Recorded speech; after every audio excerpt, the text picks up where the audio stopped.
Alors nous le savons tous, le gouvernement a promulgué vendredi dernier, d'application aujourd'hui, de nouvelles mesures. Nous sommes actuellement, avec ces nouvelles mesures, presque au niveau le plus strict. On sait qu'il n'est pas aussi strict que ce qu'on a connu en mars-avril. Mais il n'y a pas beaucoup d'autres mesures à rajouter. Ces mesures, on l'a déjà dit précédemment, doivent nous permettre d'assurer le fait qu'on inverse la tendance et qu'on ne dépasse pas ce plafond de capacité de nos soins de santé. Dans ces mesures, intrinsèquement, le point le plus important, c'est garder vos distances, limiter vos contacts étroits. C'est ainsi que l'on peut, le plus simplement, limiter la propagation du virus. Qu'est-ce qu'un contact étroit? On va le rappeler. Un contact étroit est une personne avec laquelle vous pouvez, face à face, sans masque, boire, discuter, manger, quelqu'un que vous pouvez tenir dans vos bras, quelqu'un que vous pouvez embrasser. Et on va donc, dans les moments qui suivent, vous résumer un petit peu quels sont le sens des nouvelles règles et que veulent dire ces contacts. Qu'est-ce qu'on peut faire avec ses proches? Mais bien sûr, avec les proches de votre foyer, vous avez des contacts normaux. Vous avez des contacts étroits par définition et ceci ne change pas. À l'extérieur de votre foyer, vous devez par principe garder une distance de 1,50 m par rapport aux autres personnes. On sait que ce n'est pas toujours faisable, même dans la rue, et dans ce contexte-là, vous devez porter votre masque. Porter son masque un peu de plus n'est jamais nuisible, un peu moins peut l'être éventuellement, donc n'hésitez pas à employer votre masque au moindre doute à ce niveau-là. Il est clair qu'un masque est important, mais ne remplace pas la distance entre les individus. Ce n'est donc pas parce qu'on porte un masque que l'on peut faire n'importe quoi et de manière non raisonnée se trouver proche de manière prolongée d'autres personnes. La distance, on l'a dit et on le répète, reste la règle fondamentale. Que peut-on avoir comme contact étroit, celui qu'on a défini il y a quelques instants en dehors du foyer? Eh bien, on sait que c'est une personne extérieure à la famille que l'on peut, chacun d'entre nous, avoir comme contact étroit. Une personne, c'est peu, c'est le moins qu'on puisse dire, sans jeu de mots, et donc il faudra bien la choisir. Et on sait que ce n'est pas facile, et on sait qu'il y a des choix difficiles à faire, mais c'est pour l'instant un passage obligé pour diminuer la pression, la surchauffe du moteur de l'infection auquel nous sommes confrontés.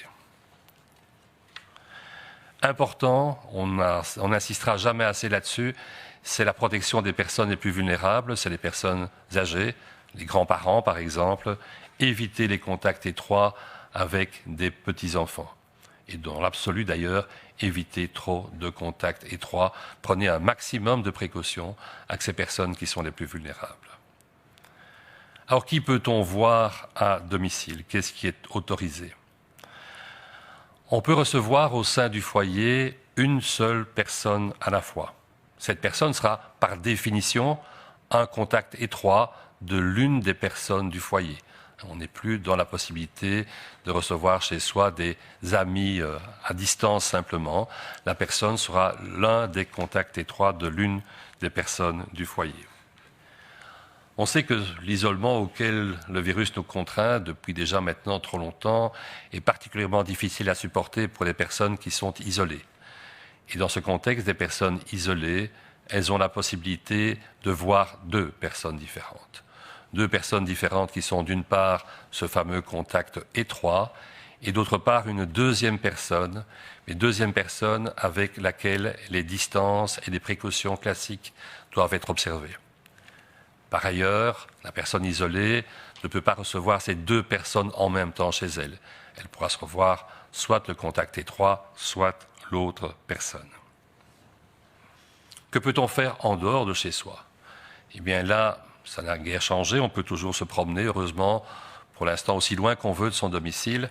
On peut à l'extérieur se trouver en groupe de 4, en dehors des enfants de 12 ans qui ne comptent pas dans ce volume de personnes qui peuvent être ensemble. À l'extérieur, vous devrez être à une certaine distance d'1,50 m par rapport aux personnes qui ne sont pas de votre foyer ou qui ne seraient pas le contact rapproché dont on a déjà parlé. Il va de soi que si votre ménage comporte plus de 4 personnes de plus de 12 ans, vous pouvez bien sûr toujours vous promener ensemble.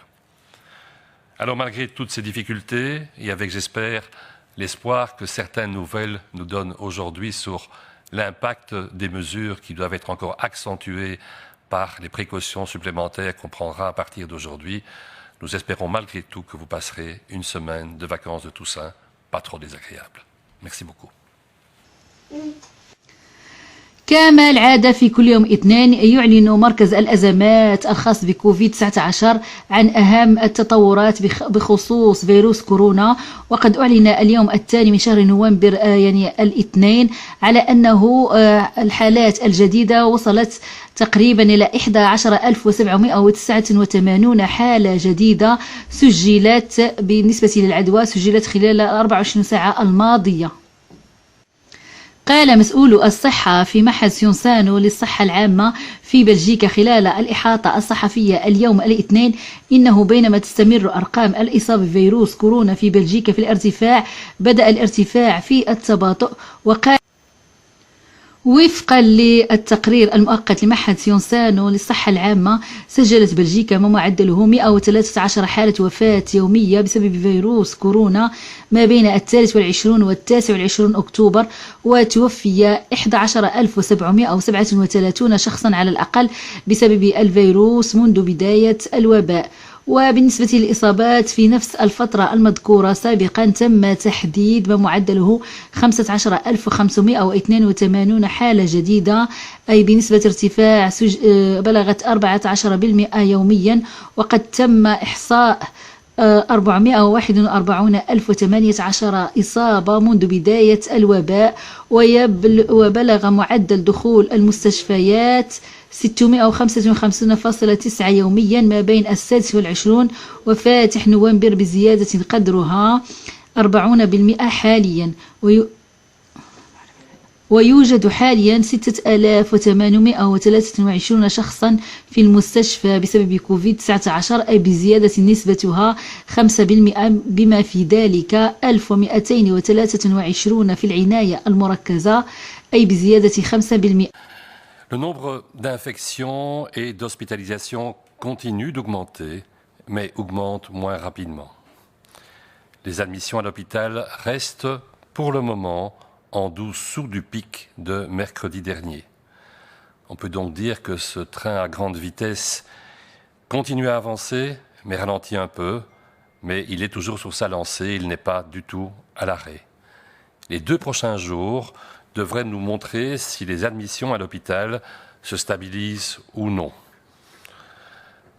Par ailleurs, les taux de mortalité continuent, eux, à augmenter et de manière importante. Alors, les premières nouvelles qu'on vous donne là sont effectivement des nouvelles positives. Elles sont attendues depuis des semaines. Elles ne doivent pas nous faire oublier que la situation est toujours préoccupante et que, par exemple, le nombre de patients en soins intensifs va continuer à augmenter dans les prochains jours, peut-être jusqu'à la 2e semaine du mois de novembre. Il est donc extrêmement important que les mesures plus strictes qui sont en vigueur à partir d'aujourd'hui soient vraiment bien appliquées pour reprendre réellement et de manière durable le contrôle du virus. Le chemin reste encore long, nous ne sommes pas au bout de cette randonnée un peu infernale, on est bien d'accord. Il faudra d'abord atteindre un plateau, ce que nous ne sommes pas encore en train de faire pour l'instant, puis il faudra petit à petit diminuer le nombre de chiffres de manière persistante et significative. Les 2 termes sont, je pense, vraiment importants, de manière assez longue pour qu'on retrouve une zone de sécurité. Actuellement, avec de l'ordre de 20 000 nouvelles infections par jour, les lignes de défense classiques que nous avions établies sur base du testing et du tracing ne peuvent pas être encore solides. Elles sont sous trop forte pression. Il faut donc qu'il y ait moins de cas dans la communauté pour que ces lignes puissent reprendre toute leur place. C'est seulement lorsque nous reviendrons à un taux gérable, qui reste à définir, de circulation virale, que l'on pourra vraiment dire que ce n'est pas le virus qui conduit notre vie, mais nous qui pourrons essayer de maintenir le virus dans les endroits les plus reculés possibles et dans les zones les plus basses possibles de son intensité. Le mardi 27 octobre, c'est le jour où on a atteint malheureusement le taux le plus important de nouvelles infections depuis le début de la pandémie. En l'occurrence, on a atteint 21 953 nouveaux cas.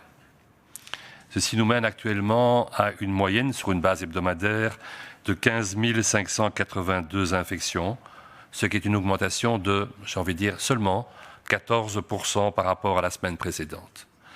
Comme vous le savez, on l'a déjà répété plusieurs fois, le testing, la manière de tester a changé récemment et donc ça peut perturber les chiffres. On va encore aujourd'hui vous donner la correction qui a été établie d'après les modèles. Cette correction nous montre qu'on se trouve alors devant une augmentation de 29% par rapport à l'ancienne technique de testing qui comprend aussi les asymptomatiques. Ces 29%, c'est nettement plus bas que ce que nous avions durant les moyennes des semaines précédentes, où une augmentation de 100% était pratiquement la règle. Comme on le voit sur la diapositive qui est à suivre, l'âge moyen des nouveaux cas continue à augmenter. On vous a parlé de 39 ans, de 41 ans durant les dernières semaines. Nous sommes maintenant avec la moitié des cas qui ont plus de 43 ans. On a aussi une répartition assez homogène d'un sixième des différents nouveaux cas sur les groupes de la vingtaine, trentaine, quarantaine et cinquantaine. Et c'est le plateau que vous voyez sur la diapositive. Chez les enfants, chez les adolescents, on a une diminution du nombre de cas et on a une stabilisation chez les gens qui sont dans la petite vingtaine. Par contre, et on l'a déjà dit à plusieurs reprises, on est toujours frappé par le fait que les tranches d'âge les plus âgés sont de plus en plus touchées. On l'a signalé déjà, mais cette fois-ci, on vous le signale pour les gens de plus de 80 ans, dans lequel on a toujours un doublement du nombre de cas, en l'occurrence tous les 11 jours. Et on sait que dans ces tranches d'âge de plus de 70, 80, 90 ans, ceci est malheureusement un signe péjoratif quant au risque d'hospitalisation et de complications. Ce ralentissement, au niveau national, trouve sa place essentiellement au centre du pays, comme vous le voyez, où pour la première fois, on se trouve devant des couleurs vertes avec des chiffres négatifs. On a des chiffres négatifs qui vont de moins 3% dans le Brabant flamand à moins 11% à Bruxelles. Et c'est bien la première fois depuis longtemps qu'on a ce genre de chiffres et de couleurs à vous montrer. Pour les autres provinces, on a toujours une augmentation, mais une augmentation plus modérée, comme vous le voyez. Elle est la plus intense au niveau de la Flandre occidentale, avec 37% d'augmentation.